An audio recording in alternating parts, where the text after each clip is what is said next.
Welcome everybody to this week's GeekStorm, episode number 51 or so, I've been told, on a cool clapboard that was made for my good friend Mike Dukes. Very professional piece that he's got there. So, this week, me and my co-host Michael Harrison will be talking about all things good in geek, live from the heart of downtown Kokomo at Pepper Whistle. Mike, a lot of things happened this week in geek-type stuff, is that correct? Some geekery things happened? Sure. Some geek things went Sure. down? Sure. Excellent. Did you engage in any, things? Did you spread your geek wings, sir? I'm not really sure what that means. Did you do anything that helped you get some more geek street cred this week? I watched The Strain, which is a TV show? TV show. By Del Toro? Perhaps you'd just like to interview yourself. Maybe you could do that. You have like an eyelash or something over there. Hard to see because, it's just so many bags and stuff under your eyes and whatnot. Oh, but, is there? It's weird. It's hard to say. So you watch some television? Yeah. But you do that every week. Sure. Any other cool geeky stuff? Nope. No? Didn't do a thing. You, play bumper cars, go to a fair, invent a new... I took your wife to the fair last week. That was last week. I'm talking this week. Then what other fair are you talking about? I don't know. There could have been another fair somewhere. I am sure that if we pull out a... No, I didn't go to a fair. No fair? No. Did you play any games? Nope. Did you read a book? Yep. What'd you read? Mike read a book. I read all the time. What'd you read? I listen to digital books quite often. Did you read or did you listen to something this I listened. week? What'd you listen to, Mike? I finished up the last of the Stephen King book I was reading. Which one is that? It's called Mr. Mercedes. Is it about a car dealer? Nope. How was it? It was good. Best episode ever. So you didn't play any games, you didn't, you watched the television. And, all right, well, it's a short episode, everybody. Thanks for tuning in to GeekStorm. I'm Sean Hilton, this is my co-host, Michael Harrison. I figure after watching the last few episodes, if I just limit my responses to 2 to 3 words, it doesn't give you time to jump in and answer the question you've already asked me yourself. So I'll just leave it right there. I don't even know what that means. Might be a new co-host, one that is interesting. We've been dragging this guy around for like 100 episodes now of different things. I don't know what worked out. At least April's attractive. So, Mr. Mercedes was a pretty decent book. It was kind of a departure. I never read it. It was good. It was a kind of a departure from. I love Stephen King. It's a little flat, dude. It's not very good, actually. I kind of think the last one for them wasn't good, was it? Kind of a departure, not necessarily anything horror or supernaturally related.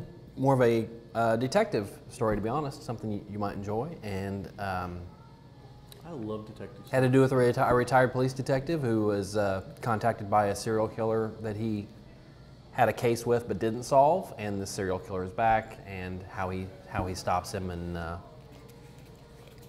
so it was a good read, but not necessarily what I would normally associate with Stephen King.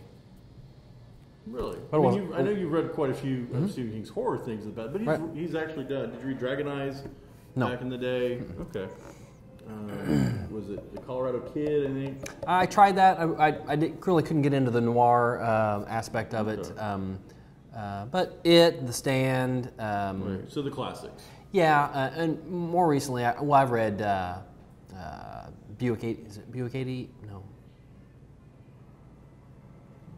I think it was Buick 8. Buick 8 or Buick 6, I can't remember. But yeah, I read that. I've read some of his more modern things too. And there always seems to be, he's Stephen King, so there always seems to be something a little off or supernatural or horror-ish about it, and this one wasn't, but that's okay. Now, did he have annoying word usage in this one?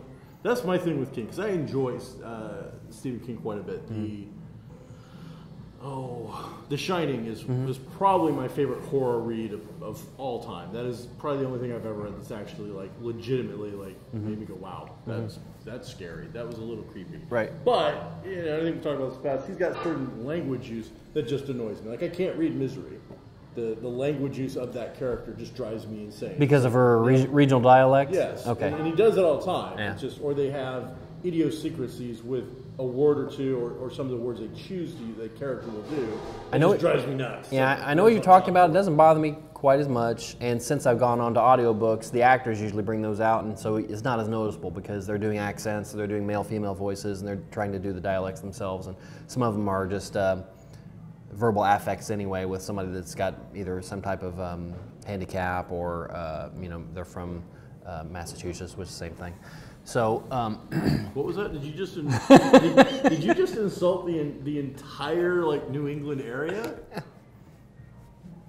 So yeah, it was the original 13 colonies. Maybe those guys. I was more specifically aimed at you, but it was a personal insult. Well, those I can take. So that's not to offend our New England viewers. Oh boy, which there are many because. I had a lot of friends while I lived in Massachusetts. Also hard to believe. Where I picked up, I don't know, what superpower did I pick up in Massachusetts? In Massachusetts, your ability, I shouldn't say on the air. Really? I don't think there's anything yet. All right, so this week in Geekery News, let's knock out some stuff because so far you have been less than entertaining. I've been extremely entertaining. The only one informative, really just and covering the whole thing. Looking like some Botox. I'm just saying. Right. What is it with you? And you're like on my Facebook. You're like saying how. No, that's me and some guy named Joe. John. Joe. Yeah. John. He's a good guy. John Kendrick. John Kendrick is a good guy. He's probably watching. He just likes to jump on the stirring bandwagon and. Who doesn't? Yeah. All right. So J.K. Rowling's just recently put up a new short piece of Harry Potter fiction, which I read. Did you finish the Harry Potter series? Oh yeah. All right. Did you listen to them or did you read them? Both ways. Both ways. Yeah. All right. So I'm a big fan, and you kind of got me into it. I started reading the first book and only read like the first couple of chapters, and I was like, I don't get it. It's a story about some guy selling widgets. There's nothing interesting in this crap. It's really, really bad. And then you and me went to dinner at Red Lobster, and you were like, dude, I'm listening to this book. You're going to love it. I can't believe it. I'm like, dude, I tried reading it. It's about a guy that sells widgets. And you're like, no, you got to get past the widget part. And I'm like, it's all about widgets. The entire chapter was this guy talking about like widgets. I'm like, I don't get it. There's no magic. And then so I went home that night and I read the entire thing from cover to cover. So regardless, that's my history of you and me being friends. Back when we were friends. That's not the case so much anymore. But she put out a new piece of fiction. You get a chance to read it yet? I have not. Is it long? Is it? No. I mean, it's maybe like 2 or 3 pages. Oh, really? Okay. It's an online thing. It's okay. Rita Skeeter, the tabloid reporter, reporting from the Wizard Quidditch Cup. Why do you think she did that? It goes along with the World Cup.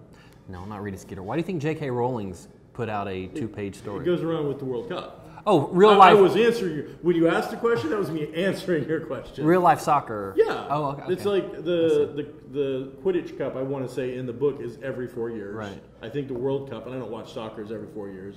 She's English. The English are super big into... Okay. I think everybody in the world, except for the United States, is like super into soccer. Okay. So I think it lined up with that. Now, other than just giving a little ode to soccer, I don't know.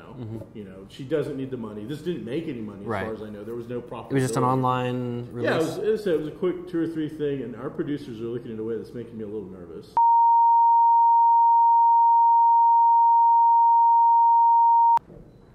So she put it out regardless, and I thought, I read it, I'm like, hey, that's cool. I got like a little, 2-3 page Harry Potter fix, and what kind of fun is that? Thank you, Miss Rawlings, for, giving that up to us and not even charging us. That was pretty cool. It was nice. Then, I guess fans took umbrage to it. In the story, she ages Harry. Dolores Umbridge? No. Oh. No, but that was good. I liked it. Yeah, they age him up. He's like 30. Right. But that's what they did at the end of the last book. Yes. He's aged and whatnot. So yes. Even the movie. Yeah. Oh, okay. So it's been a while.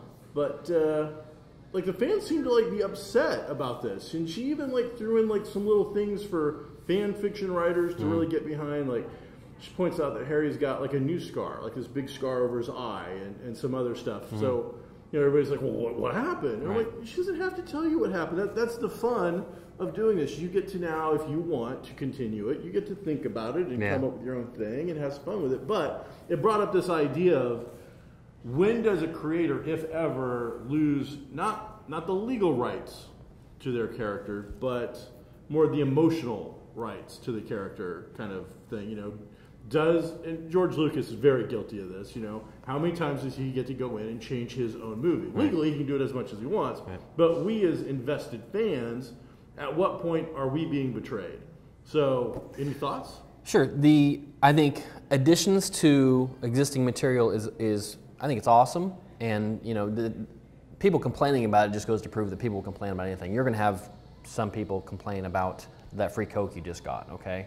But in the case of Lucas, going back and editing things inside existing material, I don't like that at all, because unless there's a question that needs answered, or maybe it didn't come across the way I wanted it to, I don't know. He shouldn't have done that. Hey, I say no. I say no. No, Lucas. Yes, Rowling. All right, I can go with that. Right. I mean, I don't want to get a huge Star Wars thing because that can be like 3 or 4 episodes by itself. But we've had the whole who shot first. I think is probably the biggest controversy. And, sure. Some other little things. But he went back and they did like an entire comic book version and an audio and toys between Empire and Return of the Jedi, where you saw how Leia got the Bausch outfit and how that all came about. There's a whole like big story that they introduced, which of course I'm sure will all be wiped out now in the the new canon revival thing. But so J.K. Rowling's there, put out something new. Go to Pottermore.com where you can. I think it's the only place you can get the digital versions of the ebooks of the Potter series. I've got them all, and she put it up there and said as long as you're a member, it's free, and I don't believe it costs anything to actually join Pottermore. Now, if you want to buy the books, that costs, but the actual like 2-page story, if you want to read it, and I think it's well worth reading. It's basically just a recap of where the characters are now in their lives. Harry's still working for the administration. Right. They point out that Weasley has gone to he's left his position with the government early on, and then is managing the joke shop with the brother who lived, and how Hermione is doing this. Hermione. She's doing this, and all the characters and what they're up to. It just does a real quick catch up. So if you're into Harry Potter, I think if you haven't checked it out yet, well, you're probably not into Harry Potter. But if you're a Harry Potter fan that's lapsed, you're like, oh, I didn't know about that, or somehow just didn't get it, go check it out. Cool.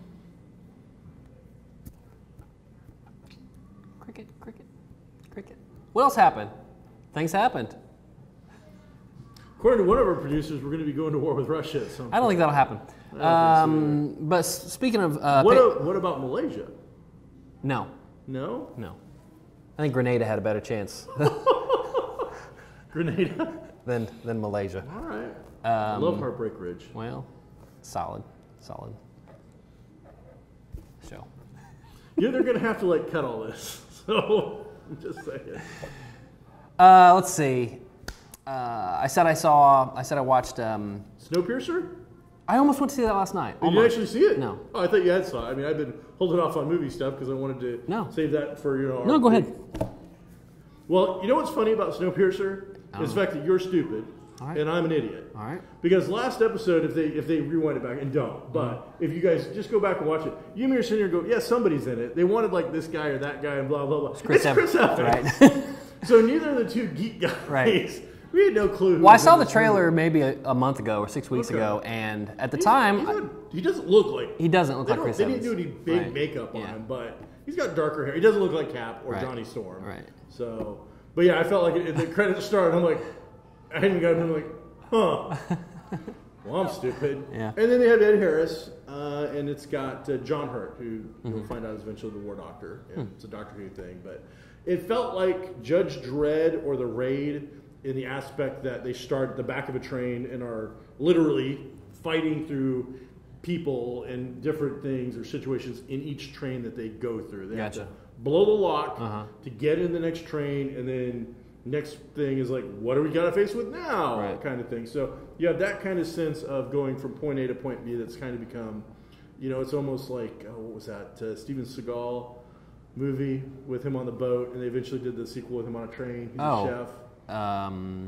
Under Fire. Under Siege. Thank you. Kind of that deal. We're getting. It's one of those movies you're getting from point A compartment to point B. compartment. But this one, it's a train, so it's very feeling like that. Then at any point were they on top of the train? No. If you go out of the train, you die. Oh my goodness! It's the idea is that the world's gone snow apocalypse. Sure. In fact, one of the torture things they do to somebody when there's a little bit of an uprising is they've got portals.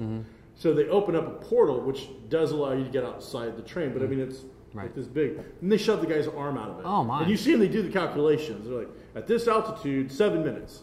And so this woman comes in and does a 7-minute speech. They bring it back in, and then they take a hammer and they just his arm. It's one of those things. So you've got Judge Dredd: The Raid meets The Hunger Games in a screwed up dystopian type future, bad stuff, and then you mix in the over the top kind of political, smashing you in the head with it kind of feel of the haves versus the have-nots kind of deal, and then on top of that, the strange, outlandish humor that we've seen in certain things where, this woman who's living at the front of the train where all the, it's the best, they have everything, are like, your place, you're not a shoe goes on a foot, you're a foot. So, but she's making like this big thing out of it and just outlandish, wild kind of crap. So, was it a good movie? Actually, I don't really think so. Was it a watchable movie? Yes. Was it entertaining?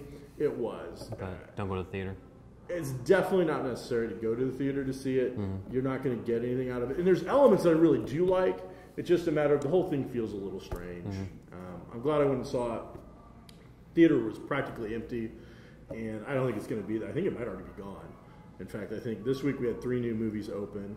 You've got The Purge 2 Anarchy, which is the newest thing in the Saw-style paranormal films. This theme is once a year in the United States, everything's turned off, all legal stuff is okay, and murder is rampant, and if you're outside, you're going to get murdered. Sex Tape with Cameron Diaz and the guy from How I Met Your Mother, Muppet movies, and then Planes, Fire and Rescue. So those are your 3 big releases. 2 are rated R, 1's PG. I expect to see Fire and Rescue just kill at the box office. I don't think so. I don't think you're going to have 2 rated R movies that are going to split that rated R audience do well. I think it's a bad time to release them. You're going to have the horror fans going to Purge, and that's not a huge audience to begin with. Sex Tape I could see doing well, but an R-rated comedy at this point, it's been, I don't know, have we had a really good kids movie in the last couple of months? Well, the thing is with that well, it's Pixar too. It's Pixar. With Planes, it's just gotten hardly. I've seen one preview for it once, and we see a lot of TV and a lot of movies, and it's for whatever reason it didn't seem like the studio really pushed it at all. I would guess there are a ton of people that are the audience for that movie that don't even know it either exists or that it's out. Unless it's like all over, Happy Meals or something. I was going to say, it might just be because of the stuff we've been seeing, too. I mean, That's possible. The Strain.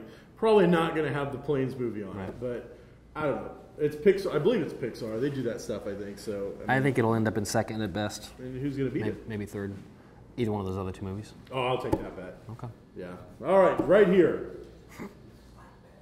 So, I don't know what that means. I don't either. All right. I don't know what a slot bet is. I don't either. Yeah. All right. Okay. Yeah. I've only watched 1 episode of that. Yeah. So, all right. So that's that. I watched Chef, new Jon Favreau. I almost saw that too. That was a lot of fun. It was a little dramedy. Same deal though. I mean, no reason to go see it at the theater other than you just like me. You like to go to the movies. You want to see a dramedy. Midlife crisis movie meets estranged father-son coming together kind of thing. I'd say the best part about it is Jon Favreau calling in his Iron Man ships.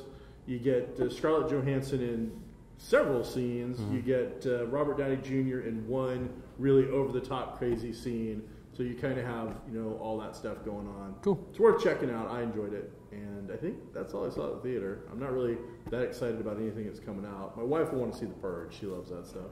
I didn't like the first one. Oh, Murderous Rampage in the street. She was funny. She made me watch that. But it wasn't in the streets. It was all in this house. First one. Yeah, the first one. one. Yeah, she was very disappointed in that. Yeah, but that's what I mean. She really wanted to see it. She was excited to see it. She forced me to see it. And I finally broke down because I'm like, I don't care about this movie. I really don't want to see this. I don't even want to support this. Right. And so she finally broke me down. I saw it, and I'm like, all right. And at the end, she was disappointed. Speaking of not supporting crap, okay, Transformers is the #1 movie of the year so far. Okay, it's made a lot of money. Yeah. It's awful. It's awful. Okay, so I'm begging the 15 people that watch this show, do not go see this Teenage Mutant Ninja Turtle movies. Okay, it's just another Michael Bay horrible ripoff of old material that was kitschy back then, let alone bringing it to modern. Yeah, I'm right there. So if you go see it, they'll make more. There's going to be another Transformers movie. Okay, there's going to be. So because you hated Transformers, it wasn't just me. Critically, it did not do very well at all. People didn't like it, but they still went to go see it. They obviously did like it. They voted with their dollars. No, the critics didn't like it because it's their job to point out that it's a crappy movie. No, when you go see a movie, you don't know if you're going to like it until you actually see it. You have to pay to see it. Okay, I suppose. With the exception of Teenage Mutant Ninja Turtles, I know I don't like it. I'm not going to see it. I can't back him on this. I'm sorry, I can't. Okay, I can't come to don't go see it. You know what? I can't. Man, this is tough.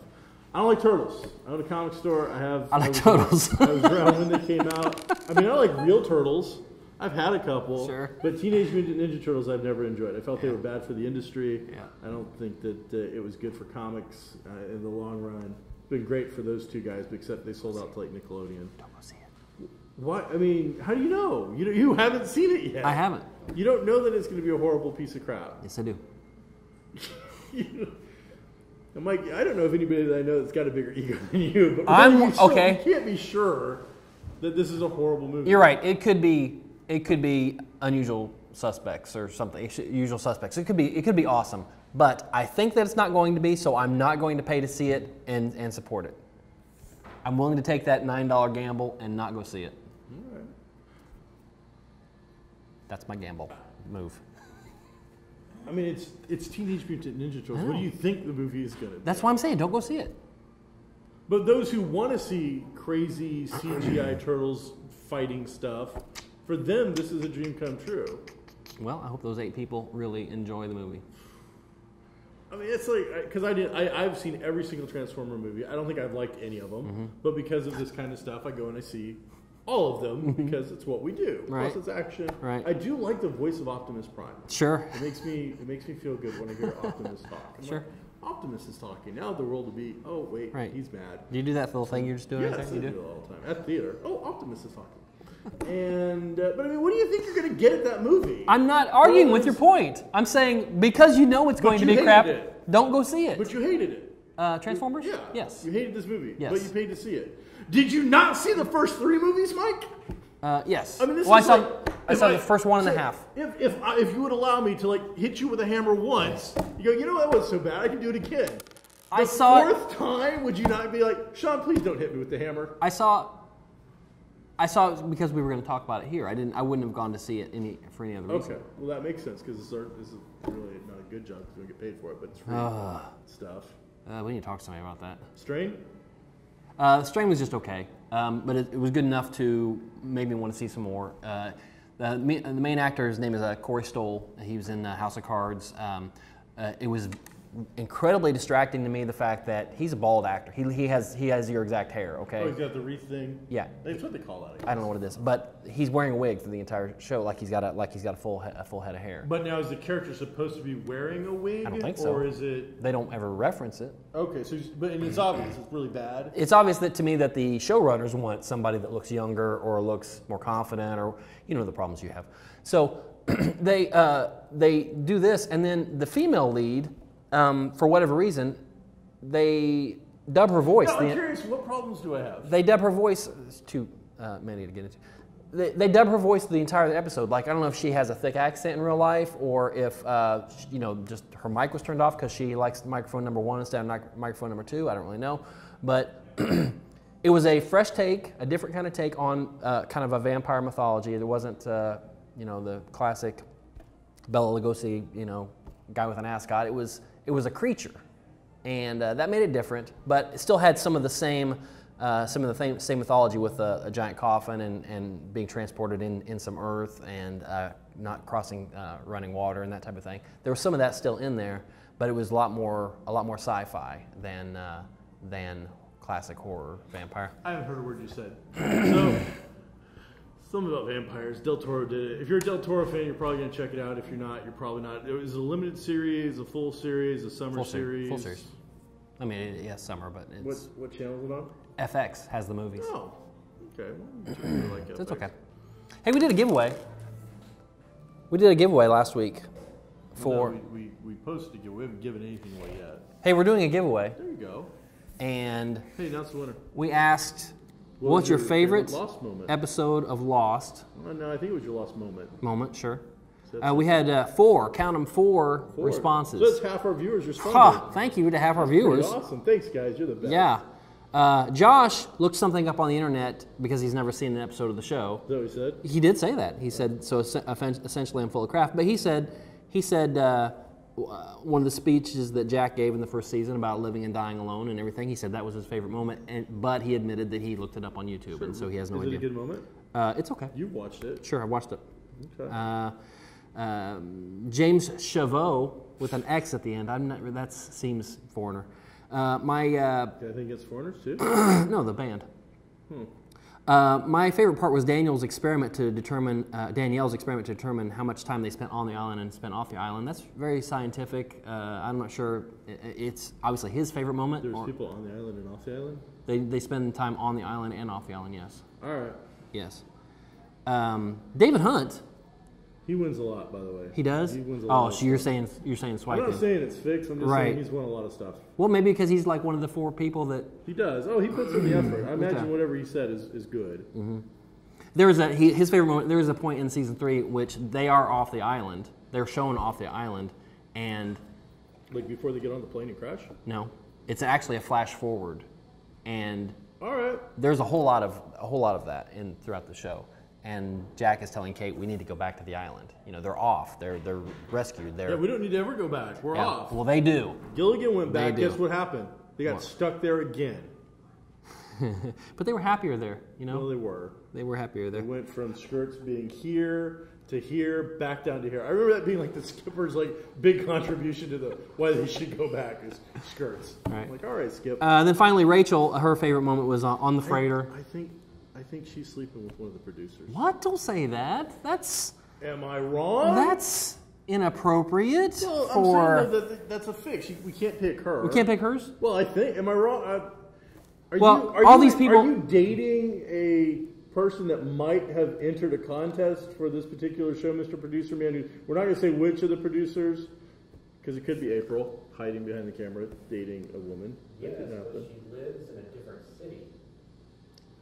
So she's not. She can't win. Well, what did she say? Well, she's very close to the best moment of the show. Oh. She is actually on the freighter when Desmond is talking to Penny on the phone, and it's a very Penny the chick from Big Bang Theory? That's a different Penny. Oh, Penny. I like that show. Okay. The actual best moment of the show is, and we were just talking about this a second ago. No, yeah, you're wrong. You're all wrong. It's great. Good. No one wins. Good try. I win. Did you read the fine print? Nobody wins. You win nothing.